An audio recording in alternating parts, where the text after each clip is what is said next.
repo operations, that is TLTRO, injecting cumulatively rupees 75,041 crore to ease liquidity constraints in the banking system and distress financial markets. Another TLTRO auction of rupees 25,000 crore is being conducted today. In response to these auctions, financial conditions, now this is very important, in response to these conditions, financial conditions have eased. In view of the tightening of financial conditions in the wake of COVID-19 pandemic, these institutions are today facing difficulties in raising resources from the market. Accordingly, it has been decided to provide special refinance facilities for a total amount of rupees 50,000 crores to NABARD, SIDBI and NHB to enable them to meet sectoral credit needs. This will comprise of rupees 25,000 crore to NABARD for refinancing regional rural banks, that is RRBs and cooperative banks and microfinancial institutions. Rupees 15,000 crore will flow to SIDBI for on-lending and refinancing, and as you know, SIDBI will be lending this money to, by way of providing refinance to scheduled commercial banks as well as to other financial entities, NBFCs, MFIs, etc., who sanction loans to the MSME segment of the economy.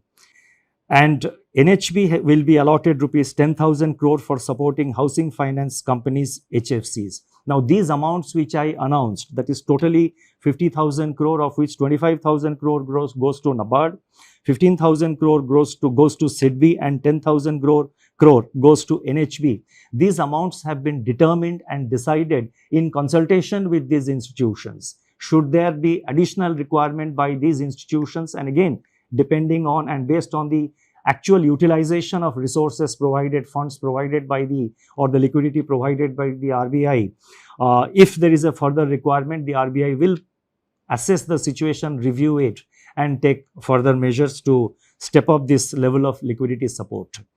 Advances under this facility will be charged at RBI's policy repo rate at the time of availment. So these institutions get it today as per the repo rate, which is 4.4%. So therefore, this will enable these institutions to provide the refinance at an affordable rate, at a reasonable rate, when they extend this money to various lending institutions. The next announcement, and this is very important, relates to the LAF, Liquidity Adjustment Facility, and this relates to fixed rate reverse repo rate. That is the reverse repo rate.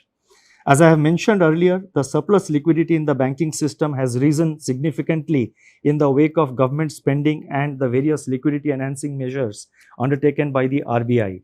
On April 15, the amount observed under reverse repo operations was 6.9 lakh crore. Earlier, what I had given about the system liquidity, that was net. That is the difference between the repo and the reverse repo. What I am now saying is one way of flow at the end of every day, how much flows from the system into the RBI through the reverse repo window. That has been in the order of, on April 15th, the RBI absorbed rupees 6.9 lakh crore through the reverse repo window. So that much of surplus was available with the system. Now, in order to encourage the banks to deploy these surplus funds in investments and loans in productive sectors of the economy, it has been decided to reduce the fixed rate reverse repo rate under the liquidity adjustment facility by 25 basis points from 4% to 3.75% with immediate effect.